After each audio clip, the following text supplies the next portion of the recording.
جس گھر میں تصویر ہوتی ہے اس گھر میں رحمت کے فرشتے بہت سارے گھروں میں جو ہے اپنی تصویر فوٹو کھنچوا کر کے یا کسی جاندار کی تصویر جس میں جان ہوتی ہے، کسی جو ہے جانور کی تصویر یہ دیوار میں لٹکا دیتے ہیں شو کے لیے۔ ایسا ہرگز نہیں کرنا چاہیے۔ بہت سے لوگوں کو دیکھتا ہوں کہ وہ امام سے پہلے رکوع سجدہ کرتے ہیں، تو اگر اس طرح کوئی کرے گا تو اس کی نماز کیا ہو جائے گی؟ جان بوجھ کے کیا تو اس کی نماز مکروہ تحریمی ہو جائے گی، پھر سے اس نماز کو پڑھنا ضروری ہو جائے گا۔ کہ اگر کوئی شخص جو ہے الٹا جو ہے سورہ پڑھے گا، یعنی پہلے قل هو اللہ پڑھ لیا، پھر کوئی انا اعطینہ پیچھے کی طرف چلا جائے گا، تو ہو سکتا ہے کہ اس کا دل بدل جائے، اس کا دل بدل جائے۔ آج نماز کورس کا 11واں دن ہے، اور اس سے پہلے ہم 2 دن میں یہ سماعت کیے کہ نماز کے مکروہات کیا کیا ہیں اور مکروہ کا معنی کیا ہوتا ہے، اور اس سے پہلے 12 مکروہات بیان ہو گئے۔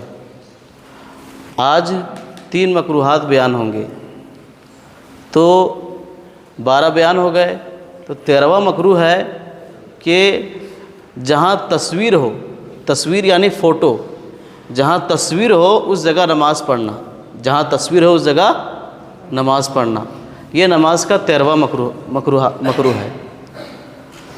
ابھی دیکھیے، اس سے پہلے بتاتا چلوں کہ تصویر کتابوں میں ہے، حدیث شریف میں ہے کہ جس گھر میں تصویر ہوتی ہے اس میں رحمت کے فرشتے نہیں آتے ہیں، اس گھر میں رحمت کے فرشتے نہیں آتے ہیں۔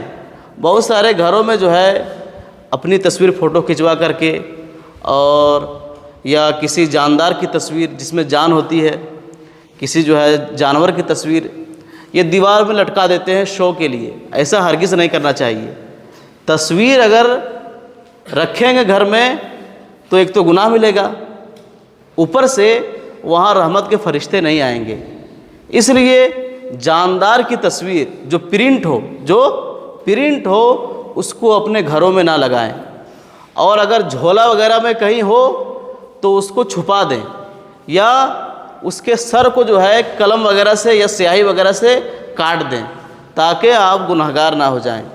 بہت سے گھروں میں جو ہے ایسا ہوتا ہے، اور ابھی بھی جو ہے جو پرچار کے لیے آتے ہیں، کولگیٹ پرچار یا صابن وغیرہ کا پرچار، تو بہت لوگوں کے دیوار میں جو ہے باہر دیوار میں یہ فوٹو چپکا دیتے ہیں عورتوں کا، مردوں کا۔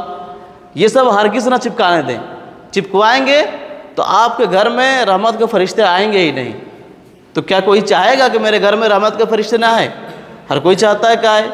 اس لیے اپنے گھر کے باہر میں جو یہ سب اشتہار والے آتے ہیں، فوٹو وغیرہ جو ہے اس میں پرچار کے لیے، وہ اپنے گھر میں نہ چپکانے دیں یا اس میں پینٹنگ نہ کرنے دیں، ورنہ آپ کے گھر میں فرشتے نہیں آئیں گے۔ تو خلاصہ یہ ہے کہ اپنے گھروں میں تصویر، جاندار کی تصویر نہ لگائیں گے تو آپ گنہگار ہوں گے اور وہاں رحمت کے فرشتے نہیں آئیں گے۔ اب بات آتی ہے نماز کے بارے میں۔ تو دیکھیے، جہاں تصویر ہوگی اس جگہ اگر ہم نماز پڑھیں گے تو ہماری نماز مکروہ تحریمی ہو جائے گی۔ کیا ہو جائے گی؟ یعنی وہاں تصویر ہے اور اس جگہ ہم نماز پڑھ رہے ہیں تو ہم کو پھر سے نماز پڑھنا ضروری ہو جائے گا، ضروری ہو جائے گا۔ اس لیے خاص کر کے گھر میں جب ہم نماز پڑھیں تو دیکھ لیں کہ کہیں تصویر تو نہیں ہے، کہیں تصویر تو ابھی جو ہے جھولا وغیرہ میں یا کہیں بھی جو ہے یا کٹ وغیرہ میں بہت سے، یا تیل وغیرہ کے ڈبے میں تصویر ہوتی ہے، عورتوں کی تصویر، مردوں کی تصویر، کسی جاندار کی تصویر۔ تو پہلے دیکھ لیں، گھر میں اگر آپ نماز پڑھیں تو دیکھ لیں کہ کہیں تصویر تو نہیں لگی ہوئی ہے، کہیں جو ہے تصویر کا کوئی جھولا وغیرہ ٹنگا تو نہیں ہوا ہے، یہ آپ دیکھ لیں۔ نہیں دیکھیں گے، اس طرح نماز پڑھ لیں گے تو آپ کی نماز مکروہ تحریمی ہو جائے گی، آپ کو گناہ بھی ملے گا اور پھر سے اس نماز کو پڑھنا پڑے گا۔ اس لیے گھر میں نماز پڑھیں تو خاص کر کے یہ خیال رکھیں کہ تصویر کہیں نہ رہنے پائے۔ تصویر رہے گی تو آپ کی نماز مکروہ تحریمی ہو جائے گی۔ حضرات گرامی، اور ابھی بھی بہت سے ایسے شرٹ آنے لگے ہیں، ٹی شرٹ جس میں تصویر چھپی ہوتی ہے، وہ ٹی شرٹ پہن کے اگر کوئی نماز پڑھے گا، ٹی شرٹ ہے، اوپر سے کوئی کپڑا بھی نہیں ہے، تصویر دکھ رہی ہے، کوئی نماز پڑھے گا تو اس کی نماز مکروہ تحریمی ہو جائے گی، اس کو گناہ بھی ملے گا، پھر سے اس نماز کو پڑھنا پڑے گا۔ ہاں، اگر ٹی شرٹ ہے اور اوپر سے ہم کپڑا چڑھا دیے کہ تصویر چھپ گئی تو اب ہمیں گناہ نہیں ملے گا اور ہماری نماز ہو جائے گی۔ لیکن صرف ٹی شرٹ پہنے ہیں اور تصویر والے ٹی شرٹ پہنے ہیں تو ہماری نماز پھر سے ہم کو نماز پڑھنا ضروری ہوگا، ہماری نماز مکروہ تحریمی ہو جائے گی۔ ابھی ٹھنڈی کا موسم چلا گیا، ٹھنڈی کے موسم میں بہت سے ایسے جیکٹ ہوتے ہیں جس میں پوما کمپنی کی ایک تصویر جو ہے وہ لوگو کر کے آتا ہے، جو یہاں لگا ہوا رہتا ہے، یا کوئی بھی کمپنی کا جو ہے اس میں جانور کی تصویر ہوتی ہے یا کسی بھی چیز کی تصویر ہوتی ہے، وہ لوگوں کے طور پر لگا دیتے ہیں۔ تو اگر اتنی بڑی تصویر ہو کہ اگر ہم اس کو نیچے رکھ کر دیکھ لیں تو وہ صاف صاف دکھ جائیں، تو اگر وہ لوگو لگا رہے گا تو ہماری نماز صحیح نہیں ہوگی، ہم کو پھر سے نماز پڑھنا ضروری ہو جائے گا۔ اس لیے چاہے ہم گھر میں نماز پڑھ رہے ہوں تو وہاں دیکھ لیں کہ تصویر ہے کہ نہیں، یا اگر ہم ٹی شرٹ وغیرہ کوئی پہنے تو دیکھ لیں۔ خریدتے وقت جس ٹی شرٹ میں جو ہے تصویر ہو اس کو ہم خریدیں ہی نہ، اس کو نہیں خریدیں، اس لیے کہ خریدیں گے اس کو پہنیں گے تو نماز کے باہر بھی جس میں تصویر ہوگی اس کو نماز کے باہر بھی پہننا گناہ ہے، نماز کے باہر بھی پہننا گناہ ہے۔ اس لیے ایسا جیکٹ نہ خریدیں، ایسا ٹی شرٹ نہ خریدیں جس میں تصویر چھپی ہو، جس میں تصویر ہو، ورنہ آپ پہنیں گے گناہ گار ہو جائیں گے۔ تو آپ نماز پڑھتے وقت دیکھیں اپنے گھروں میں کہ تصویر ہے یا نہیں، یا کوئی ٹی شرٹ وغیرہ پہنے ہو تو اس میں بھی دیکھ لیں تصویر ہے یا نہیں، یہ سب دیکھ کر پڑھیں نماز، تاکہ ہماری نماز پورا مکمل صحیح ہو جائے۔ ذرا گرامی، اور 14واں مکروہ ہے کہ امام سے پہلے رکوع سجدہ کرنا، امام سے پہلے رکوع سجدہ کرنا۔ بہت سے لوگوں کو میں دیکھتا ہوں، یہاں میں نماز پڑھنے آتا ہوں، بہت سے لوگوں کو دیکھتا ہوں کہ وہ امام سے پہلے رکوع سجدہ کرتے ہیں، امام صرف اللہ اکبر کہے اور وہ رکوع میں چلے جاتے ہیں۔ تو اگر اس طرح کوئی کرے گا تو اس کی نماز کیا ہو جائے گی؟ جان بوجھ کے کیا تو اس کی نماز مکروہ تحریمی ہو جائے گی، پھر سے اس نماز کو پڑھنا ضروری ہو جائے گا۔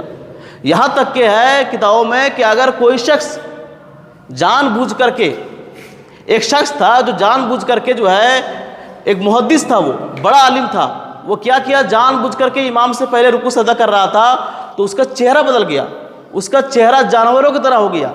اس لیے ہرگز جو ہے امام سے پہلے رکوع اور سجدہ نہ کریں۔ امام سے پہلے اگر آپ رکوع سجدہ کریں گے یا امام سے پہلے آپ سجدہ سے اٹھ جائیں گے تو آپ کی نماز مکروہ تحریمی ہو جائے گی اور پھر سے اس نماز کو پڑھنا ضروری ہو جائے گا۔ اس لیے امام سے پہلے ہرگز رکوع سجدہ نہ کریں۔ 15واں مکروہ ہے کہ الٹا سورہ پڑھنا، الٹا سورہ پڑھنا، یعنی مثال کے طور پر انا اعطینا پہلے ہے، اس کے بعد ہے قل هو اللہ احد، اس کے بعد ہی ہے نا، تو اب پہلے ہم کیا کیے، پہلے ہم قل هو اللہ احد پڑھ دیے، اس کے بعد ہم جو ہے انا اعطینا پڑھ رہے ہیں، یعنی پہلی رکعت میں جو ہے ہم قل هو اللہ احد پڑھ رہے ہیں، پڑھ دیے، اور دوسری رکعت میں ہم انا اعطینا پڑھ دیے، تو یہ کیا ہو جائے گا، یہ مکروہ تحریمی ہو جائے گی اور ہم کو گناہ ملے گا۔ اس لیے ہرگز کوئی بھی الٹا جو ہے الٹے ہم نہ جائیں۔ اگر ہم قل هو اللہ پڑھ دیے ہیں تو اس کے آگے والا سورہ جو ہے اس کو پڑھیں، پیچھے کی طرف نہ جائیں، پیچھے کی طرف جائیں گے تو آپ کو گناہ ملے گا۔ یہاں تک کہ ہے کتابوں میں کہ اگر کوئی شخص جو ہے الٹا جو ہے سورہ پڑھے گا، یعنی پہلے قل هو اللہ پڑھ لیا، پھر کوئی انا اعطینا پیچھے کی طرف چلا جائے گا تو ہو سکتا ہے کہ اس کا دل بدل جائے، اس کا دل بدل جائے، دل الٹا ہو جائے، یا اس کا جو ہے دل جو ہے کسی دوسرے مذہب کی طرف لگ جائے۔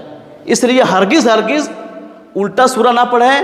اگر آپ نے مثال کے طور پر اگر آپ نے پہلی رکعت میں قل اعوذ برب الناس پڑھ دیا ہے تو آپ پیچھے نہیں جائیں گے، پیچھے چاروں رکعت میں وہی سورہ پڑھیے، لیکن آپ پیچھے نہیں جائیں گے، پیچھے جائیں گے تو آپ کی نماز مکروہ جو ہے آپ کو مکروہ تحریمی کا گناہ ملے گا اور آپ گناہ گار ہو جائیں گے۔ تو اگر کوئی شخص مثال کے طور پر 4 رکعت کی نماز پڑھ رہا تھا اور پہلی رکعت میں قل اعوذ برب الناس پڑھا گیا اس سے، تو اب کیا کرے، 3 رکعت جو بچی ہے اس میں تینوں میں وہی سورہ پڑھ دے، قل اعوذ برب الناس پڑھ دے، پیچھے ہرگز نہ جائے، یعنی قل اعوذ برب الفلق یا پیچھے کوئی بھی سورہ ہے اس کو ہرگز نہ پڑھیں گے تو آپ گناہ گار ہو جائیں گے، اور اگر کوئی جان بوجھ کر پڑھے گا تو اس کے بارے میں سخت حکم ہے۔ اس لیے آگے سے پیچھے ہرگز نہ جائیں، بلکہ جو سورہ پڑھ رہے ہیں اس کے آگے ہی والا پڑھیں، پیچھے ہرگز نہ جائیں، پیچھے جائیں گے تو آپ گناہ گار ہو جائیں گے۔ یہ نماز کے مکروہات بیان ہو گئے، ہمیں چاہیے کہ ہم اس سے نماز میں بچنے کی کوشش کریں۔ 15 مکروہات 3 دن میں بیان ہو گئے۔ تو ہمیں چاہیے کہ ہم ان مکروہات سے بچنے کی نماز میں کوشش کریں، اور خاص طور پر ہم دھیان دیں جب نماز پڑھیں تو خاص طور پر دھیان دیں کہ ہم سے کوئی مکروہ صادر تو نہیں ہو رہا ہے، کہیں ہم سے جو ہے مکروہ کا ارتکاب تو نہیں ہو رہا ہے، خاص طور پر دھیان دیں، ورنہ آپ کو پھر سے نماز پڑھنا ضروری ہو جائے گا۔ اب جو ہے قاری صاحب قرأت کریں گے۔ اعوذ باللہ من الشیطان الرجیم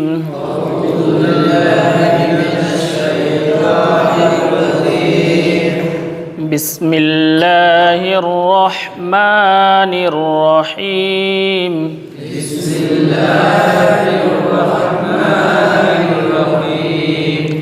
قل هو اللہ احد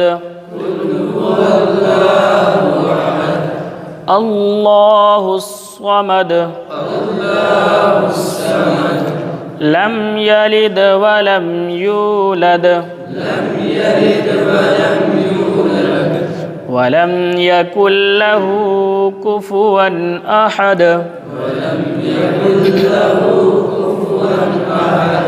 قل هو اللہ احد قل هو اللہ احد اللہ الصمد لم یلد ولم یولد ولم یکن له کفوا احد قل هو اللہ احد اللہ الصمد لم یلد ولم یولد ولم یکن له کفوا احد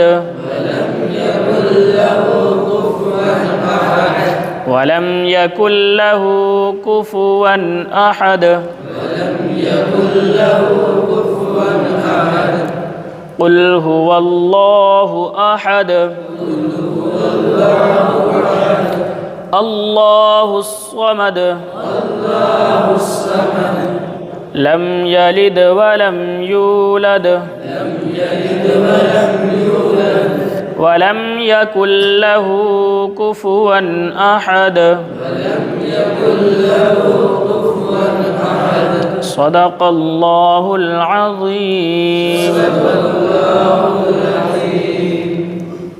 اللہم صل علی محمد وعلی آل محمد کما صلیت علی ابراہیم وعلی آل ابراہیم انک حمید مجید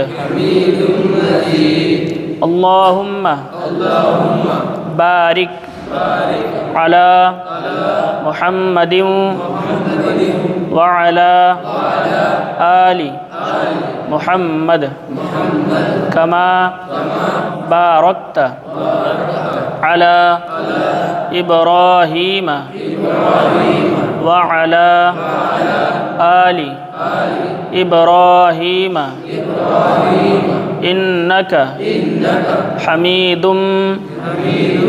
مجید اللہم صل علی محمد وعلی آل محمد کما صلیت علی ابراہیم وعلی آل ابراہیم انک حمید مجید اللہم بارک على محمد وعلى آل محمد كما باركت على إبراهيم وعلى آل إبراهيم إنك حميد مجيد. بسم اللہ الرحمن الرحیم صلی اللہ علی النبی الأمی وآلہ وسلم صلاۃ وسلام علیک یا رسول اللہ یا حبیب اللہ صلی اللہ تعالی علیہ وسلم. اللہم انت السلام ومنک السلام وإلیک یرجع السلام. حینا ربنا بالسلام وادخلنا الجنة دار السلام. تبارکت ربنا وتعالیت یا ذا الجلال والإکرام. اللہم ربنا تقبل منا انک انت السمیع العلیم وتب علینا انک انت التواب الرحیم. سبحان ربک رب العزة عما یصفون وسلام علی المرسلین والحمد للہ رب العالمین. آمین بحق لا الہ الا اللہ.